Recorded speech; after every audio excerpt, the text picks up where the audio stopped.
ăn chưa? Bơ rụng mới. Rụng là ngon quá. Rồi cái bơ là béo quá trời luôn nè. Bơ nhà cô. Nhà cô.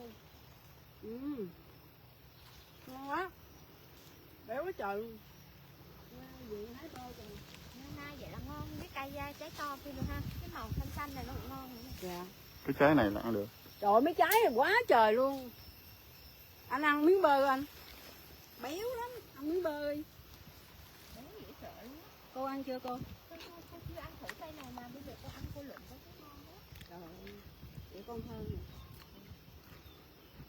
Rồi điện cho con Bình. Rồi hái đi cái bịch rồi lượm. Nó vô đầu. Rồi ăn không cũng lo phụ cô. Rồi có mấy trái bơ này bỏ uổng hả cô? Hư hết cô.